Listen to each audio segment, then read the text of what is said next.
now on the CTV News at 5. What we're learning about the suspect responsible for a mass shooting in BC. Plus, Corblund's petition against coal mining on the eastern slopes of the Rocky Mountains is gearing up for signatures. And the city of Lethbridge puts the brakes on a study for a bike boulevard for 18th Street. Telling your stories. CTV News Lethbridge with Jackie Scantlebury. Good afternoon. Thank you for being here. A nation in shock after the worst mass school shooting in our country in more than 3 decades. Kathy Lee has more from Tumbler Ridge, BC. Police say 18-year-old Jesse Van Roetseler had dropped out of school 4 years ago and was known to police. I can say that Jesse was born as a biological male who approximately, the information that I have, approximately 6 years ago began to transition to female and identified as female. Police had attended that residence on multiple occasions over the past several years, dealing with concerns of mental health. Investigators are still working on 2 crime scenes, the school and the family home. 2 firearms, a long gun and a modified handgun, were recovered by responding officers. Determining the origin of these firearms and what role they played in the shootings remains a significant part of the active and ongoing investigation. Without a known motive or a suspect to question, investigators will have to conduct interviews with family and friends to see if there were any signs or clues that Van Roetseler was preparing to carry out something like this. Quite often people say things and others think, oh, he doesn't really mean it. And then when this happens, they realize he did because they don't always come forward and report what friends say. Any and all social media posts will likely be scanned, making sure no stone is left unturned. It could be in school counseling, all different sorts of things that could give them that one little piece of information that says this could be why it happened. Meanwhile, a 12-year-old Lethbridge boy has been sentenced to 3 years of intensive rehabilitative custody and supervision after he tried to kill his 7-year-old brother at their home last August. No one can be named under the Youth Criminal Justice Act. According to the agreed statement of facts, the 2 brothers were at home alone while their father was at the store on August 27th. The accused became enraged and wanted to cause harm to his brother. At that point, the younger boy ran to a bedroom and hid under a blanket. And that's when the 12-year-old went to the kitchen, grabbed a knife, and entered the bedroom, where he stabbed his brother 9 times at random. The accused went outside to wait for his father to return and told his dad his brother was inside dead. The 7-year-old was airlifted to the Stollery Children's Hospital in Edmonton with serious injuries. The accused will serve 24 months in secure custody, with the remaining 12 months under a supervision order, the maximum allowable time under the Youth Criminal Justice Act. Now, also in court today, the case of a Lethbridge man charged with manslaughter following the death of a senior after an altercation over a bicycle.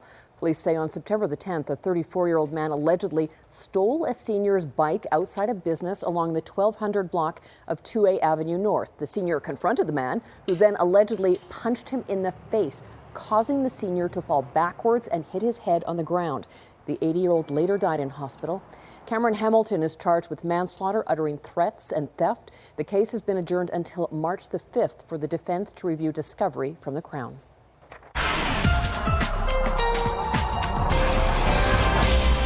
All right, let's bring Danielle Savoni in now. And Danielle, next week we're actually looking at more of a return to that winter weather. Yes, it was going to come sometime. So next week our daytime highs will be below freezing and we're going to get snowfall. So a wintry week next week. So if you like this warmer weather, take the time to enjoy it. The jet stream way up to the north, that's redirecting everything up and around us for now. Again, next week, the systems will all move in and bring us snowfall. 48 kilometers per hour, that was the max gust in Pincher Creek, and 28 in Medicine Hat. So a quiet day with regards to the winds. But because we're still getting a warm push of air from the south, we're under a ridge of high pressure. Temperatures were still able to get quite warm. This is a look at daytime highs today. 9 in Lethbridge and Milk River and Brooks, 8 in Medicine Hat, 7 in Pincher Creek. Your full forecast coming up, Jackie. All right, thanks, Danielle. Well, the petition to outlaw new coal mining on the eastern slopes of the Rocky Mountains can start collecting signatures today. Alberta's chief electoral officer has given country singer Corp Lund's citizen initiative petition the go-ahead to start gathering names. Lund had to apply twice after a rule change by the provincial government. The petition asks the Alberta government to introduce legislation prohibiting new coal mining activity in the area. Lund has until June the 10th to collect roughly 178,000 signatures. If successful, the legislature would consider passing a ban or send the issue to a province-wide vote. The chief of the Assembly of First Nations is addressing Alberta separatists, saying the movement could have devastating consequences. An Alberta separation referendum fueled by misinformation and foreign interference will create the risk of a Canadian rupture.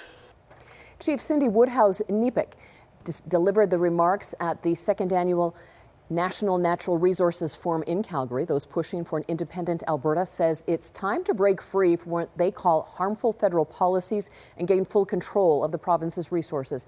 But Nepik says separatists have no right over treaty land, adding any proposal for Alberta to leave Canada is unconstitutional without the collective consent of First Nations. The Alberta Independence petition needs more than 178,000 signatures by May to force a referendum. A Picture Butte Town councillor has resigned. Crystal Neals stepped down from her position on council earlier this week. In a statement, Town Council thanked Neals for her commitment and contribution to the Picture Butte community. Arrangements to fill the council vacancy will be made in accordance with the Local Authorities Election Act. Now, those details will be shared to the town's website once they become available. The City of Lethbridge will not be moving ahead with the 18th Street Functional Planning and Design Study. Council voted in 6-2 in favor of cancelling the proposed study and not to bring this project to the next capital improvement program budget deliberations later this year. An online survey showed 75% of respondents voted against the study, raising concerns about cost pressures and lack of demand for the potential bike corridor. The study would have looked at creating the 18th Street corridor from 26th Avenue North to the Sugar Bowl. There's not many places you can go if you're going grocery shopping or someone is catching us in any event that we're at, that the conversation of bike lanes doesn't come up. And this is one in particular that obviously does have, there's some dollars that can also be saved, and just a project that I don't think needs to be done at this time. Council also voted to remove any planning, design, construction and life cycle projects from the existing 2021 to 2026 segments of the CIP cycle that contain bike lanes on the roads. And the City of Lethbridge is asking drivers and pedestrians to keep an eye out for crews as it begins the regular pruning of street trees. The city says the winter is the best time to do this because trees are dormant, and that means a reduced risk of spreading elm disease. Crews will be trimming trees on 9th Avenue South and 12th Avenue South. The city says all pruning is expected to wrap up by April the 1st. That is weather permitting. And Lethbridge County is inviting community organizations and local schools to apply for funding under its Community Benefit Fund. The program is a partnership between the county and Sterling Wind Project. The fund supports capital projects, community events, and education programs that align with areas such as environmental enhancement, social welfare, arts and culture, and emergency relief. The program began in 2024 as part of potential renewables commitment to communities where their wind turbines are located. Applications are being accepted until March the 1st. New West Theatre is debuting a romantic comedy just in time for Valentine's Day. The Birds and the Bees opens tomorrow night at the Sterndale Bennett Theatre. It's a Canadian play about a daughter moving back in with her mother after 20 years. Along the way, they learn about family secrets and discover new family secrets. The Birds and the Bees is currently one of the most adapted plays across Canada. The cast and crew believe it is the perfect show for the Valentine's season. Knowing that we'd be running over Valentine's Day, we chose a romantic comedy, you know, something for the season, something that, you know, couples can escape to and you know, have a romantic evening out. The play runs from February the 12th to the 21st. Tickets are available online and at the Yates Ticket Center. An orphaned black bear cub is receiving care from an animal rescue organization north of Calgary. The bear was found in poor health while attempting to den on someone's deck in Slave Lake. The Alberta Institute for Wildlife Conservation in Madden has taken him in, weighing half the healthy weight for a cub his age. He also had injuries to his paw and his nose. Staff suspect the mother was killed and says without her guidance, the cub couldn't hibernate on its own. They hope to release the cub back into the wild in June. Next on the CTV News at 5, Danielle Savoni has your 5-day forecast when we return. Plus, BC researchers say they've made a breakthrough in ovarian cancer treatment.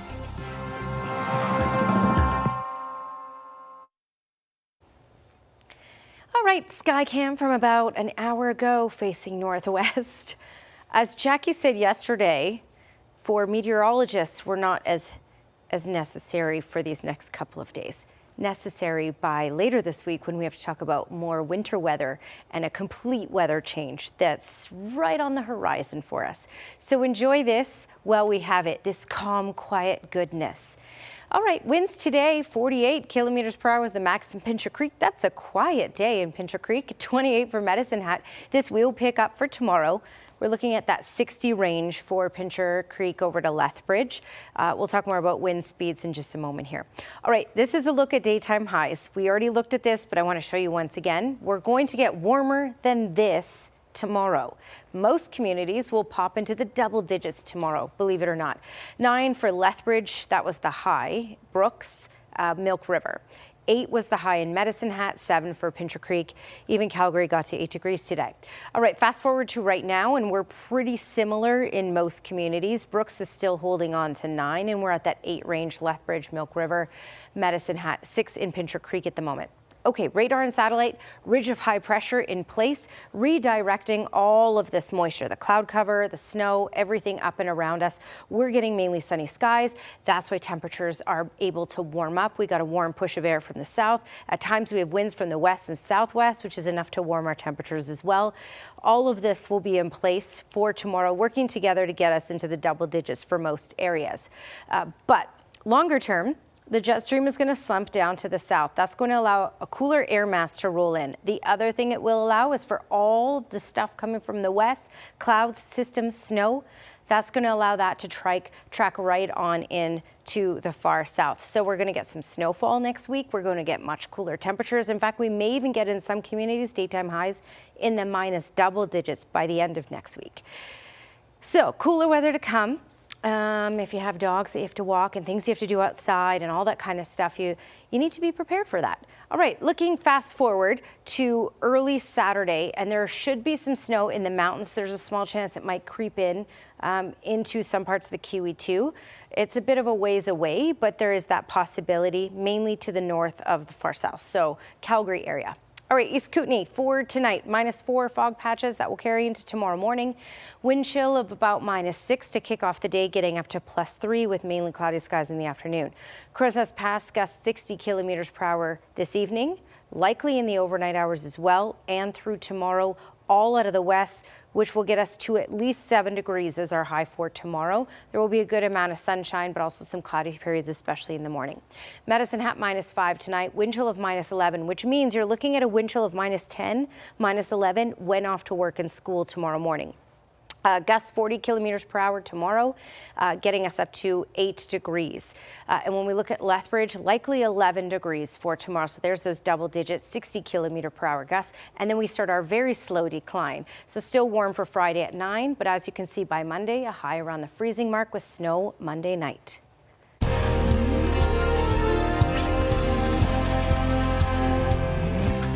Now to a breakthrough in the fight against ovarian cancer, a new BC-led surgical innovation that could cut the risk significantly. CTV's Dimitra Maragos has more on the promising approach and how it could impact the future of the disease. A major development in ovarian cancer prevention. We're all actually quite astounded. This research is important because it will save women's lives. Findings from the new study, led by a BC-based international collaboration called the Ovarian Cancer Observatory, show opportunistic salpingectomy, or OS, a procedure invented in BC which removes the fallopian tubes while keeping a person's ovaries will reduce their risk of developing ovarian cancer by 80%. Researchers reviewed more than 85,000 BC surgical records that spanned more than a decade and found people who had OS were far less likely to develop the deadliest form of ovarian cancer. Preventing it from happening in the first place saves lives. Dr. Huntsman explains. By removing the fallopian tubes and leaving the ovaries behind, we get this cancer reduction benefit, but without all of those challenges. a newfound hope against this deadly cancer. Ovarian cancer is the 5th leading cause of death in women. Data from UBC shows ovarian cancer is the most lethal gynecological cancer. Approximately 3,100 Canadians are diagnosed with the disease each year. Dr. Hanley says if patients are looking to get it done, it's entirely based around having another surgical opportunity to remove the fallopian tubes and to reduce ovarian cancer risk. But adds, right now working with all of the general surgeons in the province, and they are beginning to offer this during general surgery as well. Demetra Marigo, CTV News, Vancouver. Still ahead on the CTV News at 5, an Alberta company's solution to some pricey Olympic gear when we come back.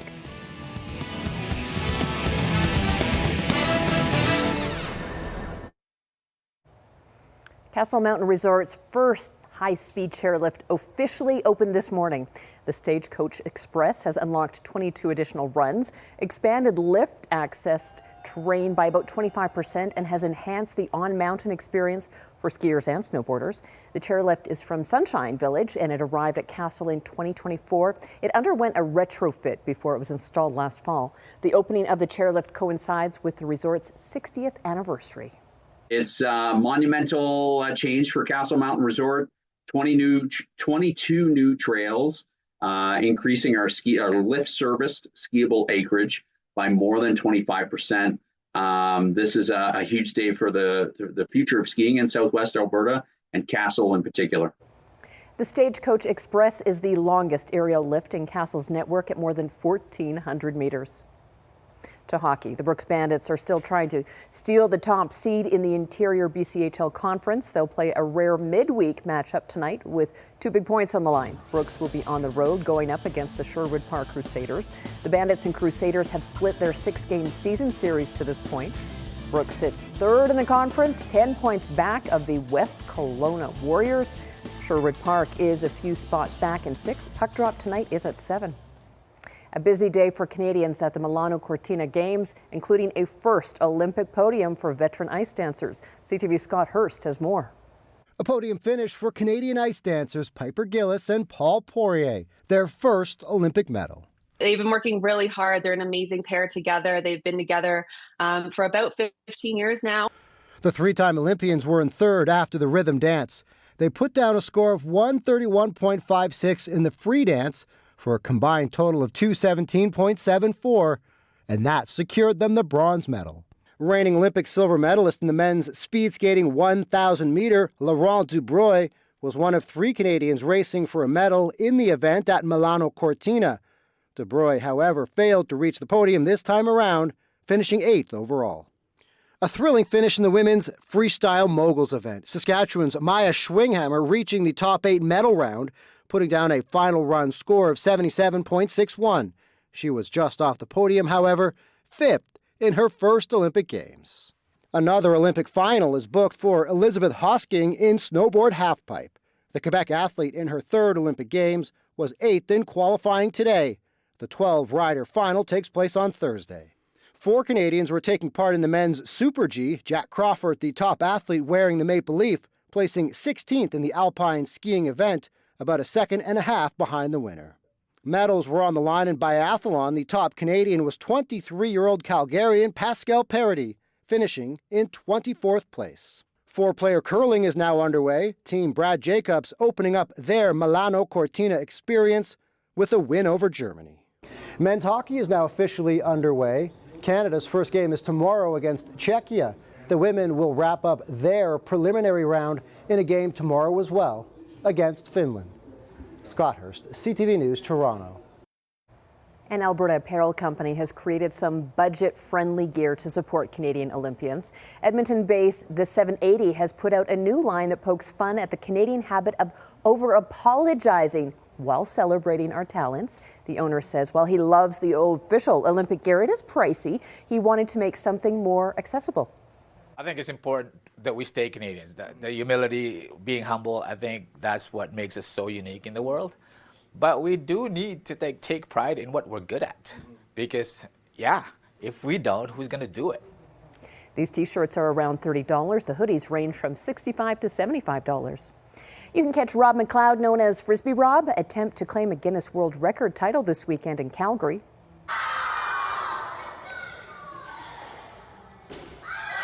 He'll launch a flying disc from a long range through a regulation basketball hoop in front of a live audience. The Calgary-based motivational speaker has spoken to more than 250,000 students with his message of turning failure into fuel. Rob holds 13 Guinness World Records, 14 World Championships, and the Canadian distance record. You can watch the attempt for free at the BMO on Saturday and Sunday. Still ahead on the CTV News at 5, there are often a lot of armchair athletes out there during major sporting events. Well, next we look at the out-of-shape Olympics. Winter Games are in full swing, and you may be watching from home wondering if you could do what some of Canada's athletes are. A Canadian content creator is trying to answer that question. CTV's Jessica Smith has more on the out-of-shape Olympics. Ice dancing or downhill skiing is my forte. Ice skating? Maybe singles, yeah. Because every time I partnered with someone, that's where I get confused or I'll trip over them. Yeah. So just singles, I think it's possible.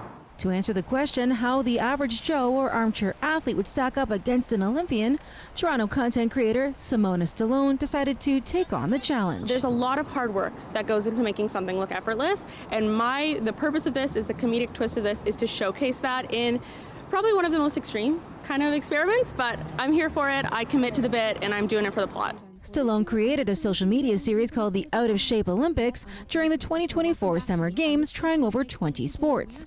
Now she's back trying her hand at the Winter Games. I think the whole purpose of the series obviously is one, to have fun, but two is to really showcase how amazing these Olympians are. This is Ewan. How's it going? Ski Patrol. During every attempt, safety precautions are taken, reaching out to professionals in each sport she tries. I reached out to Mount St. Louis. I was like, hey, this is my idea. This is what I want to do. They were super receptive and they were very excited to be a part of it. But at the end of the day, they're like, hey, we're going to assign a ski patroller with you the entire day. The hardest Winter Games sports she's tried so far. I did do bobsledding and I did do skeleton. And skeleton was the scariest thing I've ever done in my life. But her favorite, a Canadian classic. Oh my gosh, I love curling so much. I never expected to like it that much. I went in really with no expectations. What a sport. Showing that no matter what place an Olympian finishes in, their hard work and dedication are a testament to their incredible skill level. Up next for Stallone, she's going to try her hand at figure skating events along with a little bit of snowboarding to continue to show her support for the Winter Olympics and its athletes in her own special way. Jessica Smith, CTV News. Thank you for sharing this time with us. Now here's the early edition of the CTV National News.